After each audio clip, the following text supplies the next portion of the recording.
नारद श्राप दीन एक बारा, नारद श्राप दीन एक बारा, कलप एक ते लगी अवतारा। तो गिरिजा चकित भई सुन बाणी, नारद विष्णु भगत पुनि ज्ञानी। तो काय अपराध रमापति कीना, कारण कवन श्राप मुनि। अच्छा, पार्वती जी के गुरु तो नारद जी थे।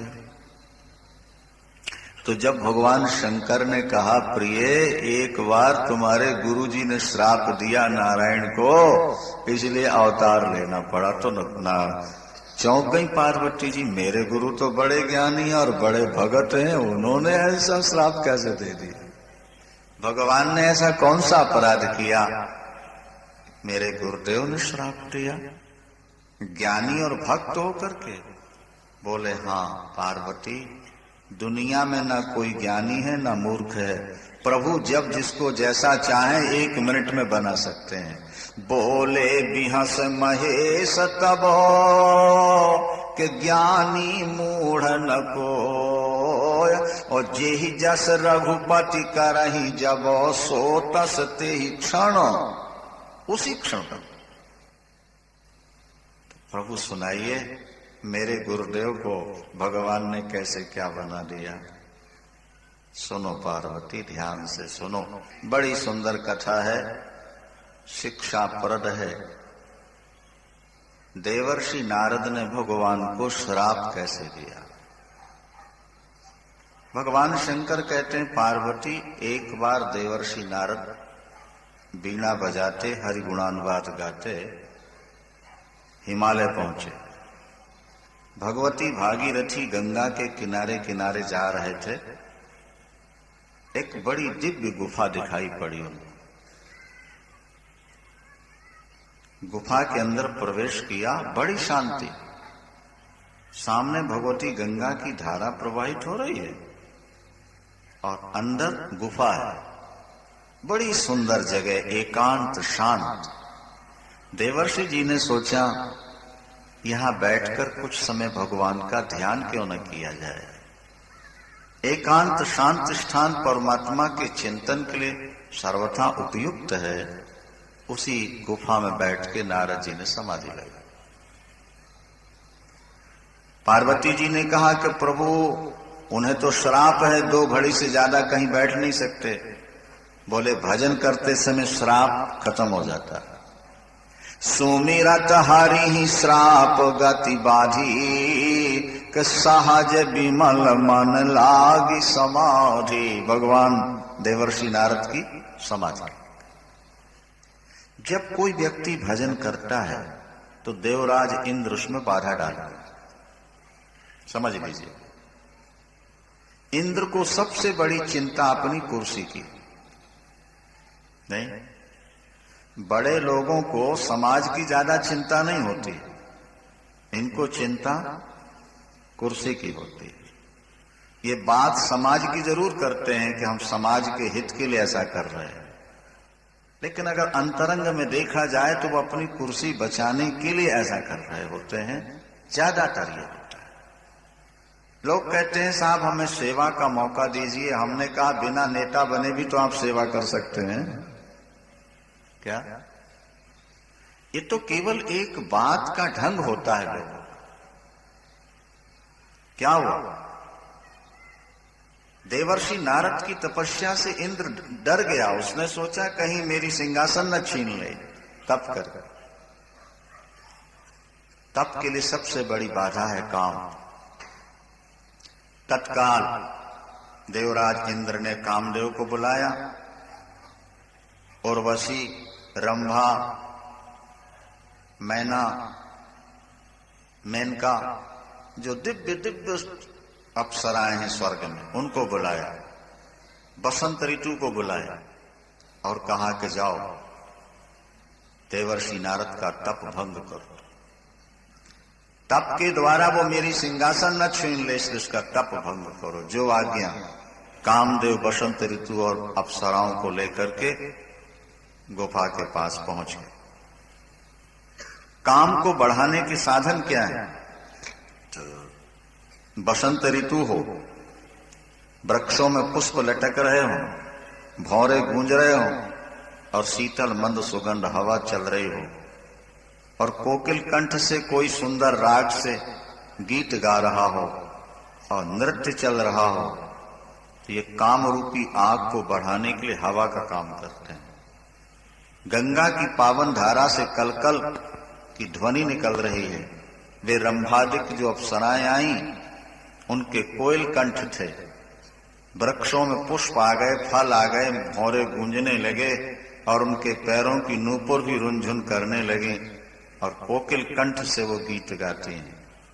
लेकिन देवर्षि नारद की समाधि नहीं खुली।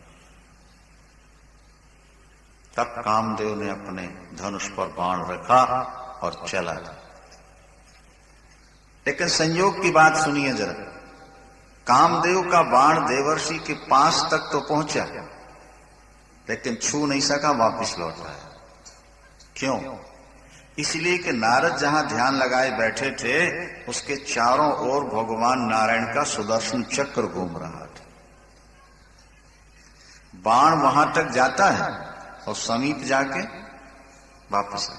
सीम की चाप सके को तासो,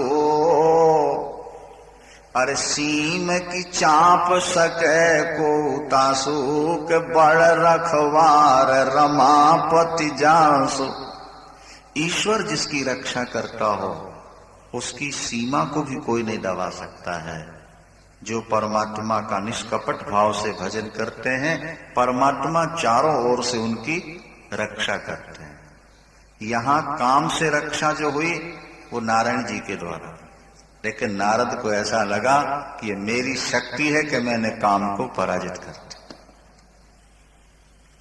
आप व्यापार करते हैं और आपको सफलता मिलती जा रही है, तो आप सोचते हैं कि मेरी चतुराई का चमत्कार है, लेकिन शास्त्र और संत कहते हैं ये भगवान की कृपा का चमत्कार। क्या समझ?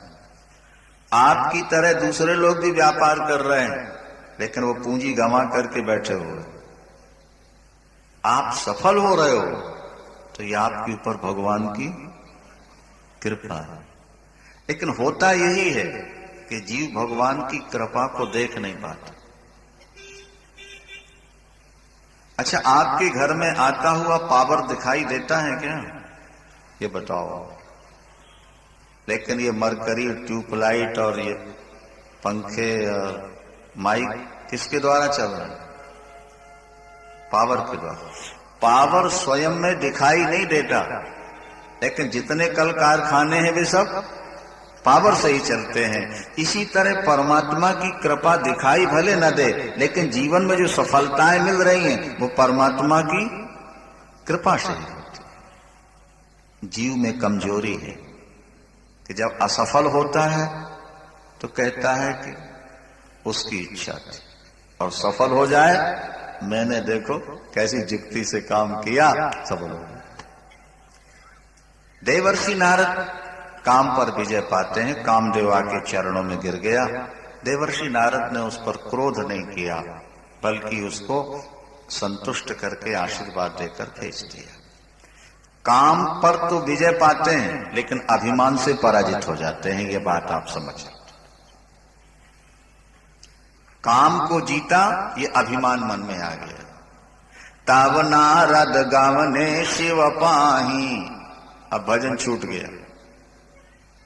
जब किसी लड़के का मेरिट लिस्ट में नाम आ जाए ना और अखबार में फोटो छप जाए तो कतरन काट के अपने पास रख लेता है, नहीं? और जब कहीं जाएगा तो बात बात में अपना वो दिखाता रहता। श्रीमान जी का कहीं नाम आ जाए अखबार में, फोटो छप जाए तो फिर वो फाइल में अटैच हो जाती है। जहां कहीं भी जाएंगे ये देखिए। और प्रधानमंत्री हाथ मिला लें तो फिर तो कहे नहीं क्या बात है भैया, वीडियो फिल्म पहले से तैयार हो जाएगी और जहां जाएंगे तो चित्र दिखाएंगे, देखो सब। नहीं, ये व्यक्ति की एक कमजोरी है। भैया आपने जो गलतियां की जिंदगी में उसकी फिल्म बनवाई है कि नहीं बनवाई? आप उसके चित्र उतरवाए हैं कभी आपने? नहीं। गलतियों को तो हम एकदम छुपा कर रखते हैं, और अच्छा कार्य हो जाए फिर क्या? नारद जी ने अब भजन छोड़ दिया। मैंने काम को जीता, ये अभिमान मन में आया। अब किसी को जाके सुनाऊं तो कि मैंने काम को जीत लिया। भगवान शंकर के पास पहुंचे और भगवान शंकर से कहने लगे, प्रभु, जिस काम ने आपको भी नचा दिया, उस काम को मैंने आज नीचा दिखाया। वो नाक रगड़ के गया मेरे पास। भगवान शंकर ने कहा, हम हाथ जोड़ते हैं आपके। हाथ जोड़ के कहा भगवान शंकर,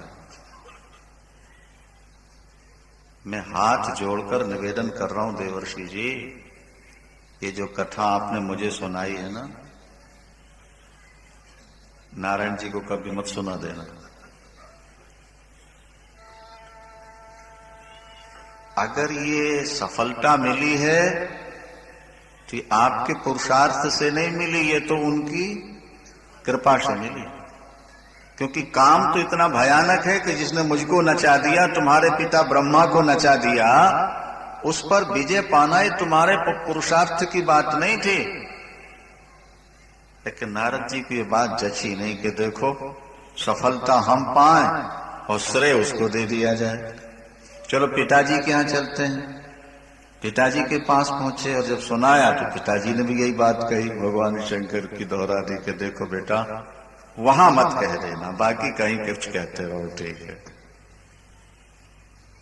नारद जी को ये सब बातें अच्छी, उन्होंने सोचा चलो इस बार चलते हैं वैकुंठ। तो एक बार कर ताल कर वीणा और गावत हरि गुण गान प्रवीणा, के सिंधु क्षीर गवने मुनि नाथा, जहां बस श्री निवास श्रुति माथा। बहुत ध्यान से सुनेंगे बात को। वीणा बजाते हुए देवर्षि नारद क्षीर सागर पहुंचे भगवान के पास। इससे पहले जब कभी नारद जी जाते थे तो साष्टांग प्रणाम करते थे भगवान को, साष्टांग। अब फिर खड़े होकर के स्तुति करते से सजल नेत्र, आंसू गिरते जाएं और स्तुति करते जाते। लेकिन आज जब नारद जी पहुंचे, ना स्तुति की ना प्रणाम। नारद को ऐसा लगा कि मैं नारायण से भी श्रेष्ठ हूं, क्योंकि नारायण तो बिना लक्ष्मी के नहीं रह पाते हैं, जबकि मैं बाल ब्रह्मचारी और मैंने काम को जीत लिया। तो फिर मैं इनकी स्तुति कैसे करूं? न प्रणाम न स्तुति, जाके सीधे लकड़ी की तरह खड़े हो। अभिमान अकड़ा देता है ना व्यक्ति को, अकड़ आ गई। भगवान नारायण समझ गए, एकदम शेषनाग से उठे, देवर्षि जी को गले लगा लिया। अरे आइए देवर्षि जी आइए, बहुत दिनों के बाद दया की आपने, तो आइए आइए। भगवान की सिंहासन पर, शेषनाग पर ही नारद जी बैठे। पहले तो नीचे चरणों में बैठते थे ना, लेकिन आज बराबर से।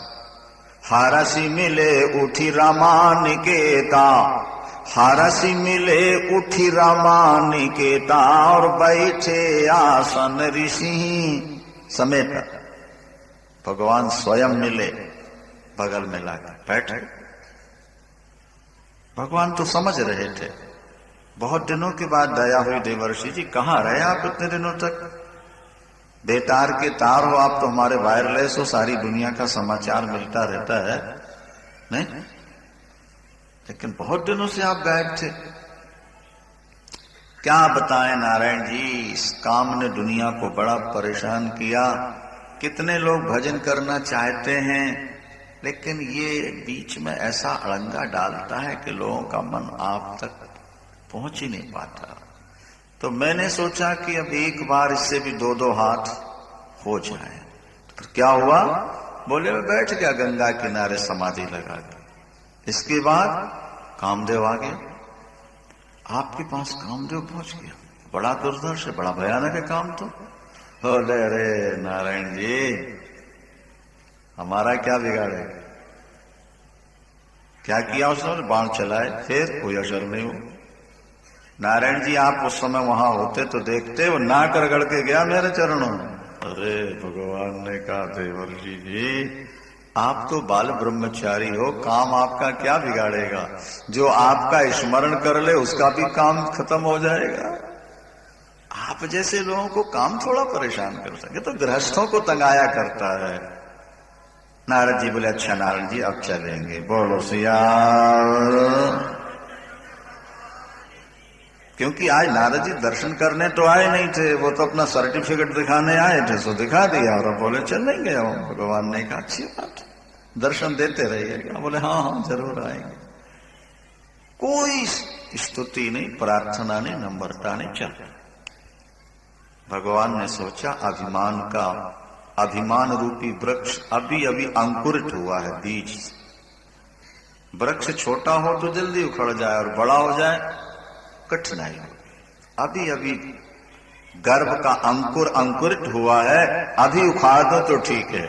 पर नारद वहां से चले थे, इतने में भगवान ने मार्ग में 100 योजन का एक दिव्य नगर बनवा दिया। 1 मिनट, जैसे आपका स्वप्न 1 मिनट में बन जाता है आपके अंदर, इसी तरह परमात्मा का संकल्प हुआ और बना, एक दिव्य नगर बना। शील निधि नाम के राजा राज्य करते हैं, उसमें कन्या का नाम है मोहिनी, विश्व मोहिनी। क्या नाम है? सारे विश्व को मोहित कौन करती है? माया। तो वो भगवान की माया ही तो थी, विश्व मोहिनी बन गई वो। नारद जी बगल से निकल रहे थे, नगर में बड़ी सजावट है, चारों तरफ लोग लगे हैं व्यवस्था में। नारद जी ने पूछा भाई क्या बात है, ये सब सजावट कैसे हो रही? बोले महाराज आपको नहीं मालूम? नहीं तो हमारे महाराज की कन्या है, उसका नाम विश्व मोहिनी। महाराज आज तक दुनिया में आपने ऐसी शक्ल देखी नहीं होगी, आज उसका स्वयंवर है। वो बड़ा भाग्यशाली होगा जिसके गले में माला। नारद ने कहा कि बड़ी तारीफ हो रही, जरा मैं भी तो चल के देखूं। आग के बगल में घी रखोगे तो पिघलेगा, ज्यादा संपर्क में रहोगे तो विकार कभी न कभी जागेगा। इसलिए शास्त्र कहते हैं कि मर्यादा का अतिक्रमण नहीं। शास्त्र कहते सगी मां बहन और बेटी भी अगर जवान हो नहीं, एकांत में सदा सदा रहने की आदत छोड़ दो, एकदम अकेले नहीं रहना। और नहीं तो मन में विकार जाग जाएगा, वो काम तुमको अंधा बना दे, बाद में भले पछताते रहो। सावधान। नारद जी पहुंचे, राजा ने कन्या को ला करके हाथ दिखाया, उसके हाथ में रेखा पड़ी थी। क्या रेखा पड़ी थी मालूम है? जो यही बारह अमर सोई होई, समर भूमि ते ही जीत न कोई, और सेवाय सकल चराचर ताही के बर शील निधि कन्या। जय। एक कन्या का विवाह जिसके साथ होगा, सारा विश्व उसके चरणों की सेवा करेगा, वो अजर अमर हो जाएगा, उससे युद्ध में कोई जीत नहीं पाएगा। अरे महाराज, नारद ने सोचा अगर मेरे साथ इसका विवाह हो जाता तो मैं अजर अमर हो जाता, दुनिया मेरी पूजा करती और मैं युद्ध में किसी से पराजित न होता। देखिए अभिमान के कारण कैसे नीचे गिरते हैं। बस राजा से ये कहकर तुम्हारी कन्या सुलक्षणी है, उठ करके नारद जी चल पड़े और मन में विचार करने लगे कि अब ये प्राप्त कैसे हो। अगर कहीं सुंदरता मुझे मिल जाए तो सुंदरता के आधार पर ये मेरा वर्ण कर सकती है। सबसे ज्यादा सुंदर तो भगवान नारायण हैं, यदि वे अपनी सुंदरता मुझे दे देते मेरा काम बन जाता। वह बाहर निकल के हाथ जोड़ के प्रार्थना की, हे दीन बंधु, हे दया सिंधु, हे अकारण करण करुणा वरुणालय, नाथ दया करो। उसी समय भगवान प्रकट हो गए। महाराज नारद जी ने साष्टांग प्रणाम किया, भगवान मुस्कुराने लगे। थोड़ी देर पहले गए थे तो लकड़ी की तरह खड़े थे, और अब देखो साष्टांग दंडवत हो रही है। स्वार्थ व्यक्ति को झुका देता है, देखा ना? भगवान ने उठाया, बोले देवर्षि जी अभी अभी तो आप मिलकर के आए थे, क्या बात है, कोई समस्या खड़ी हो गई? बोले प्रभु बहुत बड़ी समस्या खड़ी हो गई। क्या?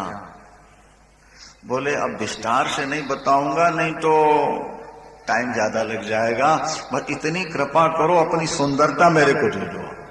आपन रूप देव प्रभु मोही के आन भांति नहीं पावो। ओए आपकी सुंदरता के बिना वो मिलेगे नहीं, और स्वयंवर का समय बिल्कुल हो चुका है, इसलिए प्रभु जरा जल्दी कर दो। जेहि विधि नाथ हो यही तो मोरा करहु सो बेगी दास मैं, कि जेहि विधि नाथ हो यही तो मोरा कि करहु सो बेगी दास मैं।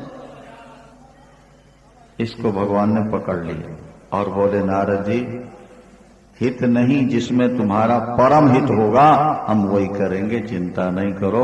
अगर रोगी कुपथ्य मांगता है तो वैद्य देता नहीं जल्दी से, इसी प्रकार हम तुम्हारा भला जरूर करेंगे। नारद जी का ध्यान तो वहां लगा था, तो भगवान की बात समझ नहीं पाए, ये तो साफ नहीं कर रहे। भाई रोगी कुपथ्य मांगे तो वैद्य नहीं देता, इसका मतलब क्या हुआ कि जो तुम मांग रहे हो, लेकिन समुझी नहीं हरि गुरा निगूढ़ा, क्योंकि माया विवश भय मुनि मूढ़ा, मूढ़ हो गए। प्रणाम करके भागे जल्दी वहां से, अब तो प्रभु मुझे दे देंगे सुंदर। 3 रूप भगवान के यहाँ पर, समझ लो जरा बात। 3 रूप है इस समय नारद के। नारद को अपना विष्णु रूप दिखने लगा, समझ रहे हैं आप? शंकर के गण जो आए थे साथ में वो, और विश्व मोहिनी को बंदर का रूप देखेगा, और जो राजे महाराजे बैठे उनको नारद का रूप देखेगा। ये 3 रूप बना दिए ठाकुर ने। आकर के देवर्षि नारद एकदम सामने बैठ गए। राजकुमारी निकलेगी, मेरी सुंदरता देख के जयमाला डाल देगी। और जब राजकुमारी निकली, सामने देखा काले मुंह का बंदर बैठा हुआ। सियावर रामचंद्र, काले मुंह का बंदर बना था। अच्छा, नारद जी को अपना नारायण रूप दिख रहा था। तो जैसे राजकुमारी ने देखा, उसको क्रोध आ गया कि देखो मैं इतनी कुरूप हूं कि बंदर भी स्वयंवर में आया है। दोबारा देखा ही नहीं उस तरह। और नारद जी ने यह सोचा कि शायद मेरे ऊपर नजर नहीं पड़ी, इसीलिए ढूंढ रही है। तो नारद जी उठ के खड़े होने लगे कि खड़ा हो जाऊंगा ना, दिखाई दे जाऊंगा। तो बगल में जो राजे बैठे थे उनने हाथ पकड़ के नीचे खींचा। महाराज बैठो, महात्मा होकर ये क्या कर रहे हो आप? उनको तो महात्मा दिख रहे थे। और नारद जी का हृदय धक धक कर रहा था कि आगे बढ़ रही है, कहीं किसी के गले में माला ना डाल रहे, नहीं तो मेरी सारी जिंदगी की कहानी गड़बड़ा जाएगी। बस सामने तो भगवान विष्णु खड़े थे राजकुमार बन के, सबको छोड़ के गई और उसने भगवान को माला डाल दी। देवता पुष्प बरसाए, बाजे बजाए और जय जयकार किया। भगवान विश्व मोहिनी को लेकर चले गए। देवर्षि नारद बड़े व्याकुल हुए। भैया यहां लिखा है कि ऐसे दुखी हो गए जैसे कोई 1,00,000-2 लाख की मणि गांठ में बंधी हो और गांठ खुल जाए, मणि गुम जाए और व्यक्ति परेशान हो जाए। हाय मेरी चली गई सिया। देखो वो नारद की अपनी बन चुकी थी क्या? सगाई वगाई हो गई थी, कोई बातचीत हुई थी? केवल मन ने मान लिया कि मेरी बन जाए। व्यक्ति की जिंदगी में ज्यादातर दुख ऐसे ही आते हैं, हम दूसरे की वस्तु को अपनी मानते हैं और जब वो नहीं मिलती है तो रोते हैं। तो वस्तु दुख नहीं देती है, ये हमारा मन ही दुख दिया करता है। अगर हम मन को संभाल लें तो जिंदगी बहुत सारी समस्याएं हमारी सुलझ जाए। नारद जी बड़े व्याकुल होकर जा रहे थे, पसीना पसीना शरीर। भगवान शंकर के गणों ने कहा महाराज जरा शक्ल तो देख लो अपनी कैसी बनी, दूल्हे राजा बन के आए तो हो, शक्ल तो देखो। पानी में शक्ल देखी, काले मुंह का बंदर, एकदम क्रोध आ गया। गणों को श्राप दिया तुम राक्षस बनोगे। तुम्हें मालूम था तो तुमने पहले क्यों नहीं बताया? और नारायण पर क्रोध आया कि आज श्राप दूंगा, नहीं तो मारूंगा या मर जाऊंगा। सभा में मेरा मजाक उड़वाया, दई हो श्राप की मारी हो जाई, अरे जगत मोरी उपहास कराई, फारकत अधर कोप मन माही। जब ज्यादा क्रोध आता तो ओठ फड़कने लगते। नारद जी के ओठ फड़क रहे थे। जा रहे हैं नारायण की ओर। अब नारायण जी न मिलते बीच में तो शायद क्रोध शांत हो जाता, पर भगवान तो जले में नमक बुरकने वाले हैं ना भैया, तो बीच ही में मिल गए और वो ही उसको लिए बगल में खड़े। कौन? हाँ, नारद जी जिस और फिदा हो रहे थे ना, वो बगल में खड़ी थी, एक और लक्ष्मी, एक और विश्वमोहिनी। और भगवान ने जब देखा तो देखते ही बोले कि मुनि कहाँ चले विकल की नाई। महाराज कुछ गुम गया क्या? बड़े परेशान से नजर आ रहे, कहाँ जा रहे हो? वाह महाराज, क्रोध और बढ़ गया और बोले, अरे विष्णु, तू स्वार्थी है, तू कुटिल है, कपटी है, तू अपनी तरह किसी को देखना नहीं चाहता। तूने हमेशा दुनिया को धोखा दिया, पर आज शेर को सवा शेर मिल गया है, आज मैं भी मजा चखा दूंगा। मैंने क्या कपट किया देवर्षि जी, जरा एक दो उदाहरण तो दे दो। बोले सैकड़ों उदाहरण दे सकता हूं। क्या कपट किया मैंने? बोले असुर सुरा विष शंकर ही, और आप रमा मणि चार, स्वार्थ साधक कुटिल तुम सदा कपट व्यवहार। जब समुद्र मंथन हुआ, शराब निकली तो दैत्यों को पिला दी, हाँ, और अमृत निकला तो देवताओं को पिलाया, और जब जहर निकला तो बेचारे भोले भाले शंकर को पिला दी, और लक्ष्मी निकली कौस्तुभ मणि तो अपने गले लगा लिया। स्वार्थी हो तुम क्यों नहीं हो? शंकर को जहर और स्वयं को लक्ष्मी। तुमने सदा दूसरों का अहित किया है, आज मैं तुमको श्राप देता हूं। तुमने राजकुमार का शरीर धारण करके मेरी छीन ली, तो तुमको राजकुमार शरीर धारण करना पड़ेगा, और तुम्हारी भी कोई छीनेगा। बोलो सियावर रामचंद्र। और एक बात और सुन लो नारायण, तुमने मेरी शक्ल बंदर की बनाई, ये समझ करके सबसे निकृष्ट शक्ल है, मेरा श्राप है। एक दिन वो समय आएगा जब बंदरों के सामने तुमको हाथ जोड़ना पड़ेगा, बंदर ही तुम्हारी सहायता करे। जाओ। भगवान ने कहा, देवर्षि जी, हमने आपका श्राप स्वीकार किया, क्रोध तो जरा शांत करो महाराज। प्रभु ने अपनी माया का पर्दा हटा दिया। जैसे माया अलग की तो न वहां राजकुमारी, न वहां विश्वमोहिनी, न वो नगर, न वो राजा, अकेले भगवान नारायण खड़े हैं, मुस्कुरा रहे हैं। देवर्षि नारद की जैसे नींद खुल जाए ना और स्वप्न का दृश्य गायब, सब गायब हो गया, अकेले खड़े देखने लगे। एकदम भगवान के चरणों में साष्टांग प्रणाम किया कि मैं अपराध किए बहु तेरे, मैं अपराध किए बहु तेरे, और काहे मुनि पाप मिटे किन मेरे। प्रभु मेरे पाप कैसे कटेंगे, मैंने बड़ा अपराध किया, आपको श्राप दे दिया दीनबंधो। भगवान ने कहा, शंकर ने तुम्हें समझाने की कोशिश की, लेकिन तुमने बात नहीं मानी देवर्षि जी। जाओ, शंकर का नाम जपो, शांति मिलेगी। मुझको तो लीला करनी है, दुष्टों का संहार करना है, इसलिए मैं राम बन करके लीला करूंगा।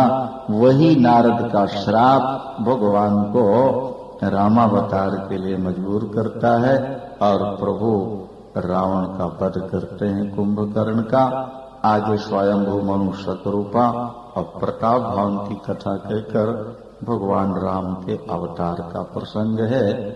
कल प्रातः काल की बैठक में भगवान राम का प्राकट्य होगा, है न? और इतवार भी है आप लोगों के लिए दुकान